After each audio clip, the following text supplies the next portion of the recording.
Now we want to look at some word problems. I'm not actually going to go through different types of word problems because there's so many. The only way that you can get better is by just practicing. What I do suggest though is that when you practice, you actually just practice by drawing the diagram based on the information they give you. Don't actually solve it then, because solving it actually takes a lot of time, and most kids are pretty good at solving it. So do only a little bit of this, but just draw the diagrams and then compare with your friends or look at answer keys to see if your diagrams are right. If you're making mistakes in diagrams, try and figure out what's going on. I have a couple tips for how to approach word problems, but I don't have like a concrete best method ever. So really the best way ever is just to practice and study. Hopefully you see enough types so that when you see a new question, it doesn't throw you for a loop. So the biggest tip I can give is thinking, where's the camera in the situation? You want to think, are you looking down from above at a situation happening below you so that everything on is kind of like flat like a map where you can see point here, and you have like directions? Or is it a side view where you're looking at kind of like a picture of someone standing in a field looking out at something happening before them, like a guy looking up at a flagpole, something like that. Kind of the tips, the ways that you can tell is based on the question.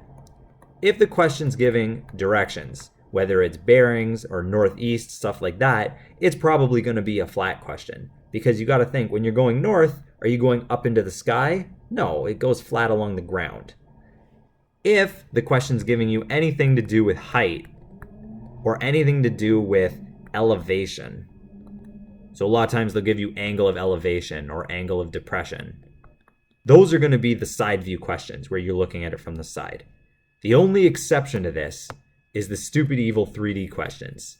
This is where you get a combination of both. And this is where you're going to get a situation where there's people and you got the situation from like what's north and what's south, but then the question throws you out weird stuff and says this thing's actually in the air. So you got to look up in the air at it with angles of elevation. If you get a question like that, try and break it into two parts to try and understand what's going on. So you have your flat triangle, and then you have your kind of in the air 3D triangle. Whatever you got to do so that you can see that it's three-dimensional and you know what's happening.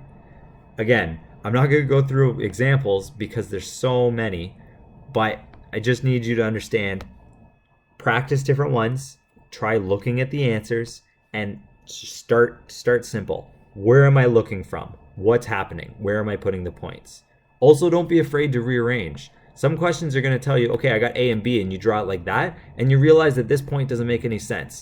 Erase, redraw it somewhere else based on the information. It also usually helps to go in order of the information given to you, but sometimes some parts of the question, like angles of elevation or whatever, are kind of weird. Skip it. Come back to it later. Last thing, most information in a question is useful. Very few times are you going to see times where they just troll you and give you random information you don't need.